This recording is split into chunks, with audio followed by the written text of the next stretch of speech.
Emerson, everyone's favorite news host of everyone's favorite channel.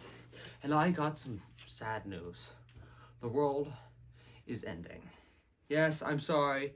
There's no hope for any of us. We're all going to die. Oh wait, hold on a second. Good news, everyone! We're not gonna die after all. I know. I'm sorry if I scared anyone of you with the thought of not surviving till tomorrow.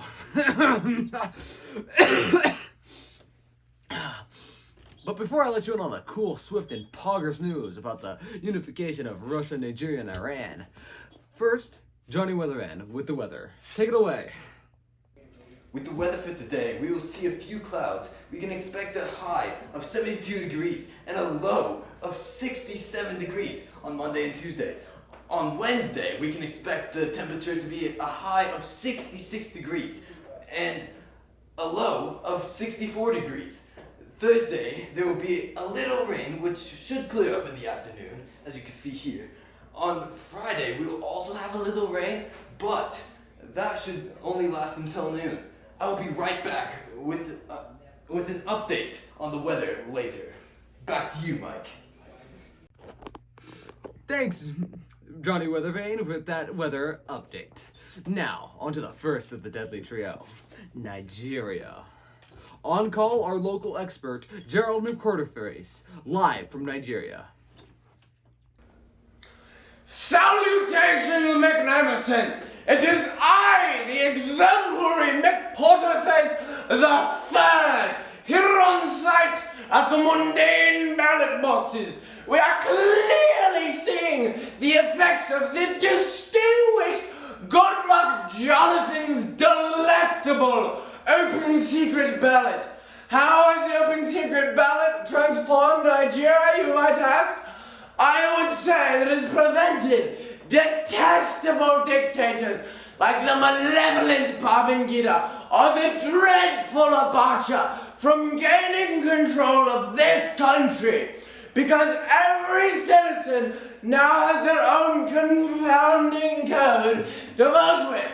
It is harder for a detestable dictator to counterfeit votes in order to get elected. It has also made it harder for rude residents to threaten someone to vote for their own participating party, for they have no way of knowing who they voted for.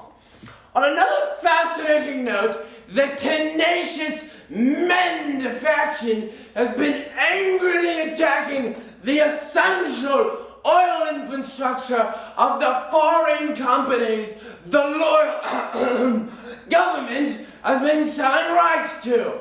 They believe that the royal government should be giving the oil rights to the contentious civilians to use for themselves.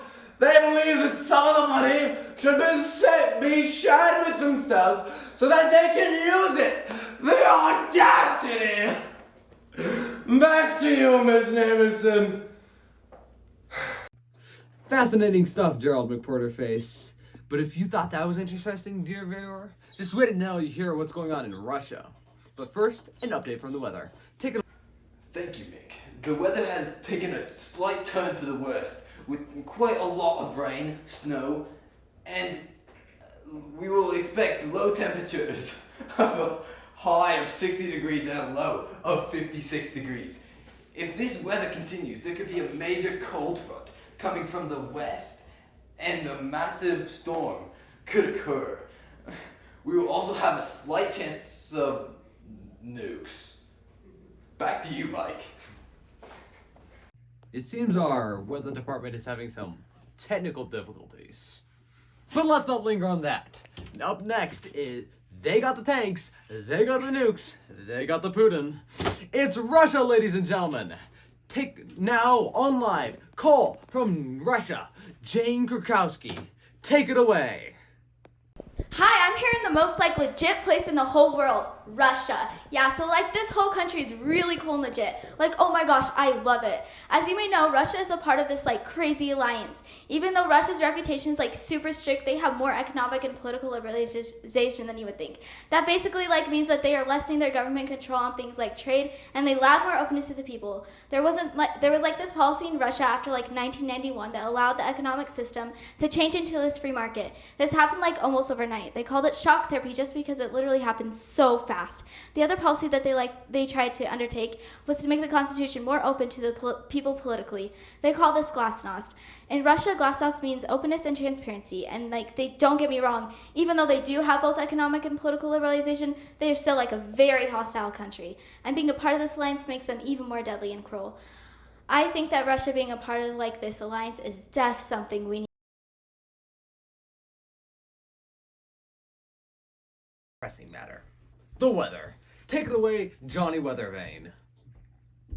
So, it turns out the nukes have become a reality, and now we can expect a high of 4,000 degrees Celsius and a low of 3,000 degrees Celsius. Due to this weather, there will not be school, there will not be work, or anything that requires you to be alive in the foreseeable future.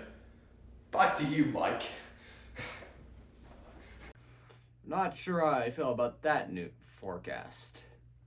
Well, I'm done feeling unsure and back to feeling excited about this next segment. We've talked about Russia, we've talked about Nigeria, and since you're all brilliant people, you don't need some silly newscast to tell you what you already know. Next up is Iran, and we have Bill Nye. Well, not the Bill Nye, but a Bill Nye nonetheless, coming from you live from Iran, with Russell Westbrook to bring you this bulletin. Take it away, boys. Hey guys, I'm Russell Westbrook, and I'm here to talk about the political competition and government transparency here in Iran, a country of religious extremism.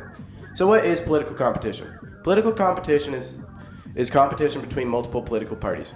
I know it seems odd that we're here talking about this right now when, well, we're currently threatened, but there's a good reason. How ironic. Will, would you tell us more about political competition? My name's not Will. Phil. It's not Phil. Hill Nye? It's not Hill. Lil Nye. It's not Lil, it's Bill. Like the duck? No! Like the money? No! Like Bill Nye, the science guy. You're Bill Nye the Science Guy? Can I have your autograph? No, that's not me. But you said you're Bill Nye. No, I'm Bill Nye, the political guy. Ah, so you're a knockoff. Anyway, political transparency is the idea that people can see what the government is doing with the votes and everyday work. Iran has a problem with this, but anyone spoke out, they would be removed. However, that changed in 1979. During that year, 98% of Iran voted to switch to an Islamic republic. After that, the government made steps forward and backwards, because some people wanted to try to fix the problem and the government, but some wanted to stay as it currently was because it was benefiting them.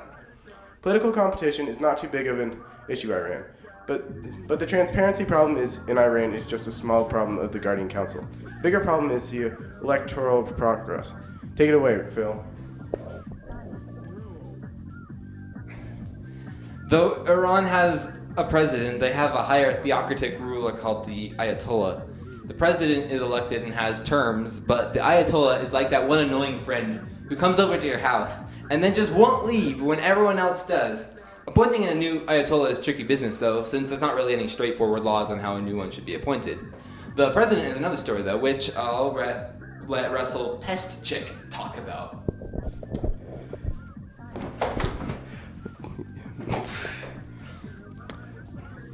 And Iran's president is selected by the Guardian Council, which selects people that would keep the country keeps the country the way it is, or that they can pull the strings.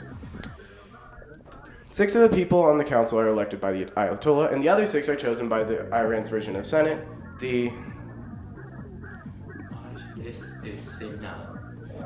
people who have limited rights, especially among the women. Tell us more, Nye. Stop it! Women in Iran's Women's in Iran's rights are very limited. For example, whenever going out in public, they must wear a mandatory headscarf. They cannot leave the house unaccompanied after dark, cannot go to games, and more, all of which have strict punishments. This has been recently protested against by the Green Movement, which is Iran's hope for change against its government. So what do you think, Russell? West. Ah, what a pleasant way to end the evening. Now, it's that time, folks. I know. But I hear the air raid sirens, and that means our time together is coming to an end. Now, I hope to see you here tomorrow at 9 a.m. sharp for tomorrow's big news. But until then, ladies and gentlemen, I'm run out! We gotta get down! The nukes are coming! No, just cut it.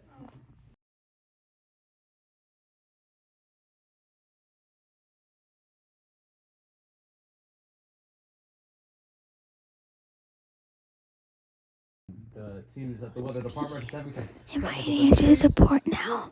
Do I get a grade? Next up, they got the tanks.